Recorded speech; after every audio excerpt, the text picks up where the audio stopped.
आकाशवाणी पुणे. संध्या खान प्रादेशिक बातम्या देत आहे. ठळक बातम्या. राज्य मंत्रिमंडळाच्या बैठकीत विविध जिल्ह्यातल्या विकास कामांना मंजुरी.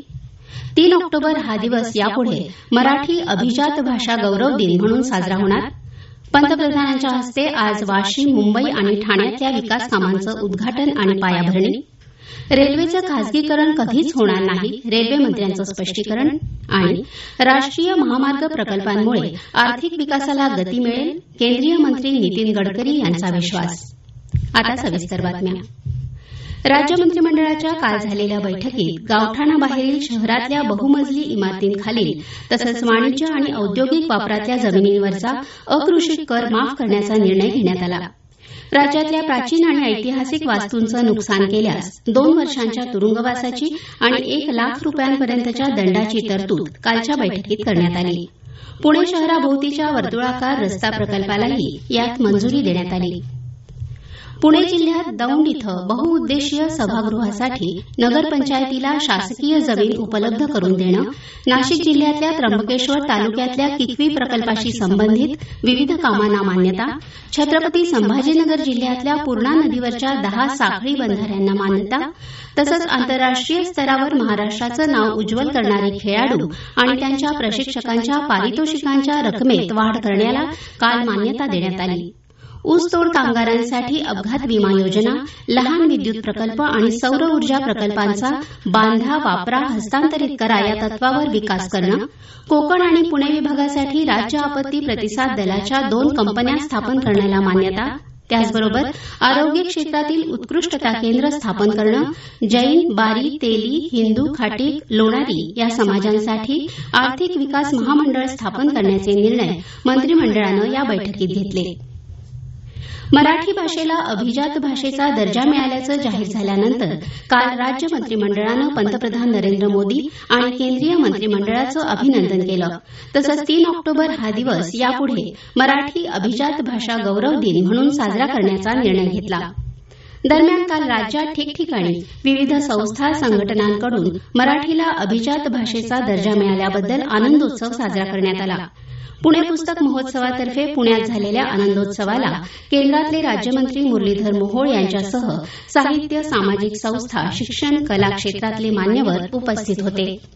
नवी मुंबईत महाराष्ट्र नवनिर्माण सेनेनं फटाके वाजवून एकमेकांना पेढे देऊन हा आनंद साजरा केला. नाशिकमध्ये शिवसेनेतर्फे कविश्रेष्ठ कुसुमाग्रजांच्या स्मारकस्थळी जल्लोष करण्यात आला. पंतप्रधान नरेंद्र मोदी आज राज्याच्या दौऱ्यावर येणार आहेत. वाशिम इथं आज पंतप्रधानांच्या हस्ते बंजारा विरासत संग्रहालयाचं उद्घाटन होणार आहे. त्यानंतर कृषी आणि पशुपालन क्षेत्राशी संबंधित सुमारे 23,300 कोटी रुपये खर्चांच्या विविध उपक्रमांचा प्रारंभ पंतप्रधानांच्या हस्ते होईल. संध्याकाळी पंतप्रधान ठाण्यातल्या विविध विकास प्रकल्पांचं उद्घाटन आणि पायाभरणी करतील. मुंबईतल्या मेट्रो मार्ग 3च्या RAJVLR ते BKC विभागाचं उद्घाटनही पंतप्रधान मोदी यांच्या हस्ते होणार आहे. जागतिक वारसा स्थळांच्या यादीत नामांकनाच्या संदर्भात पाहणी करण्यासाठी युनेस्कोच्या पथकानं काल प्रतापगडाला भेट दिली. यावेळी पथकानं किल्ल्यावरील ऐतिहासिक वास्तूंची पाहणी करून त्यांची माहिती जाणून घेतली. किल्ल्याची तटबंदी आणि अन्य वास्तूंची जपणूक करणाऱ्या सेवेकऱ्यांचं त्यांनी कौतुक केलं. सर्वसामान्यांच्या प्रवासाचं प्रमुख साधन असलेल्या रेल्वेमध्ये केंद्र सरकारनं गेल्या 10 वर्षात मोठी गुंतवणूक केली आहे असं सांगून रेल्वेचं खासगीकरण कधीच केलं जाणार नाही असं केंद्रीय रेल्वे मंत्री अश्विनी वैष्णव यांनी स्पष्ट केलं आहे. ते काल नाशिक इथं केंद्रीय रेल्वे सुरक्षा दलाच्या स्थापना दिन कार्यक्रमात बोलत होते. यावेळी केंद्रीय सुरक्षा दलानं विकसित केलेल्या सज्ञान या कायदेविषयक मार्गदर्शन करणाऱ्या मोबाईल अॅपचं लोकार्पण वैष्णव यांच्या हस्ते करण्यात आलं. पुणे नाशिक हाईस्पीड रेलवे प्रकल्पाबाबत बोलताना वैष्णव म्हणाले, नासिक से पुणे की सेमी हाई स्पीड रेल का उसका प्रोजेक्ट कंप्लीट बनाया गया. उसको आगे ले जाने में एक बीच में अड़चन आ रही है जिसको हम सॉल्व करने में लगे हुए हैं. कोडाट जो जगह है वहां पे बहुत बड़ा टेलीस्कोप है. वो टेलीस्कोप इस अलाइनमेंट में आ रहा है और वो छोटी मोटी व्यवस्था नहीं है, बड़ा कैंपस है, विशाल कैंपस है और दुनिया के 23 देशों में मिलकर वो बनाया हुआ है. तो उसको बायपास करके कैसे अलाइनमेंट हो उस पर अभी काम चल रहा है. राज्यातल्या 132 रेल्वे स्थानकांचं पुनर्निर्माण करण्यात येत असून यात नाशिक रोड, नांदगाव, लासलगाव रेल्वे स्थानकांचा समावेश आहे. कांदा, द्राक्ष, डाळिंब आणि केळी उत्पादकांसाठी त्यांच्या एकूण मागणीनुसार विशिष्ट आकाराच्या बोगी तयार करण्यात येणार आहेत, असं रेल्वे मंत्र्यांनी सांगितलं. या प्रादेशिक बातम्या आपण आकाशवाणीच्या पुणे केंद्रावरून ऐकत आहात. दहिवडी माळणी विटा रस्त्यामुळे राष्ट्रीय महामार्गाची सांगली जिल्ह्यातली लांबी जवळपास 600 किलोमीटरपर्यंत पोहोचली असून सांगली तासगाव बाह्यवळण मार्गालाही मंजुरी देण्यात आली आहे, अशी माहिती केंद्रीय रस्ते वाहतूक मंत्री नितीन गडकरी यांनी दिली. दहिवडी माळणी विटा रस्त्याच्या कामांचं भूमिपूजन काल गडकरी यांच्या हस्ते झालं, त्यावेळी ते बोलत होते. या राष्ट्रीय महामार्ग प्रकल्पांमुळे आर्थिक विकासाला गती मिळेल, असं गडकरी यावेळी म्हणाले. नवी मुंबई पुणे बंगळुरू द्रुतगती मार्ग बांधायचं ठरवलं असून या मार्गावर 5 ठिकाणी विमान उतरण्याची सोय करण्यात आली आहे, असं त्यांनी सांगितलं. तसंच या नवीन द्रुतगती मार्गामुळे दुष्काळी भागाच्या आर्थिक विकासासाठी मदत होईल, असा विश्वास व्यक्त केला. सांगलीतल्या छत्रपती शिवाजी महाराजांच्या पुतळ्याचं अनावरण, नवीन सभागृहाचं उद्घाटन आणि अमृत महोत्सवी स्मरणिकेचं प्रकाशन गडकरी यांच्या हस्ते झालं. या कार्यक्रमात बोलताना गडकरी म्हणाले, रयतेचा राजा, जाणता राजा आणि राजाच्या आदर्शाबद्दलची जेवढी काही गुणविशेषता असेल त्या प्रत्येक कसोटीवर 100% उतरणारा राजा. आदर्श पुत्र, आदर्श पिता, आदर्श शासक, कर्तव्यनिष्ठ, न्यायनिष्ठू आणि रयतेबद्दल पूर्ण समर्पित भावनेने काम करणारा त्यागी तपस्वी राजा, हे खऱ्या अर्थाने त्यांचं स्मरण आहे. छत्रपती शिवाजी महाराजांचं धोरण विस्तारवादी नव्हतं. आपण खऱ्या अर्थाने आपल्या संस्कृतीमध्ये असं म्हणतो की पहिले विश्वाचं कल्याण हो, असं कधी म्हणत नाही की माझं कल्याण पहिले हो. आणि म्हणून सर्वांच्या बाबतीमध्ये मनामध्ये सहिष्णुता, सर्वसमावेशकता, सहजता, सरलता, सौजन्यता हे राजांच्या व्यक्तिमत्वाचं सगळ्यात मोठं गुण. इतिहास आपल्याकरता याकरता महत्वाचा आहे की भूतकाळाच्या इतिहासाचं वर्तमान काळात जर स्मरण केलं तर भविष्य काळ कसा घडवायचा याची प्रेरणा त्या इतिहासातून मिळते.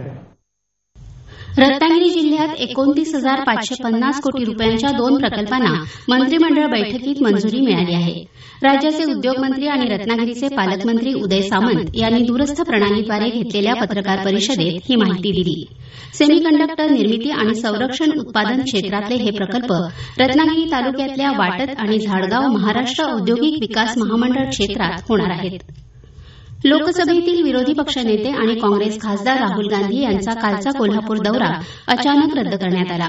विमानातील तांत्रिक बिघाडामुळे हा दौरा पुढे ढकलला असून आता राहुल गांधी आज सकाळी 8:30 वाजता कोल्हापुरात येणार असल्याचं आमच्या वार्ताहरानं दिलेल्या बातमीत म्हटलं आहे. बुलडाणा जिल्ह्याचा औद्योगिकदृष्ट्या विकास करण्यासाठी जिल्ह्यात उद्योग प्रकल्प सुरू होणं गरजेचं असून त्यासाठी विशेष मोहीम राबवण्याच्या सूचना राज्य शासनाला करणार आहे, असं राज्यपाल CP राधाकृष्णन यांनी सांगितलं. ते काल बुलढाणा इथं बोलत होते.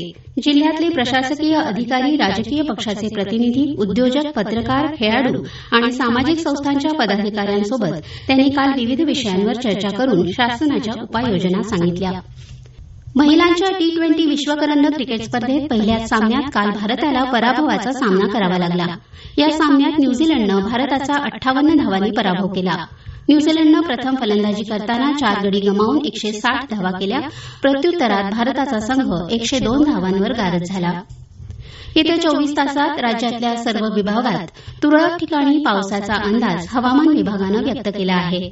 मध्य महाराष्ट्र आणि मराठवाड्यात तुरळक ठिकाणी विजांसह पाऊस पडेल, असं हवामान विभागानं म्हटलं आहे. शेवटी पुन्हा ठळक बातम्या. राज्य मंत्रिमंडळाच्या बैठकीत विविध जिल्ह्यातल्या विकास कामांना मंजुरी. 3 ऑक्टोबर हा दिवस यापुढे मराठी अभिजात भाषा गौरव दिन म्हणून साजरा होणार. पंतप्रधानांच्या हस्ते आज वाशिम, मुंबई आणि ठाण्यातल्या विकास कामांचं उद्घाटन आणि पायाभरणी.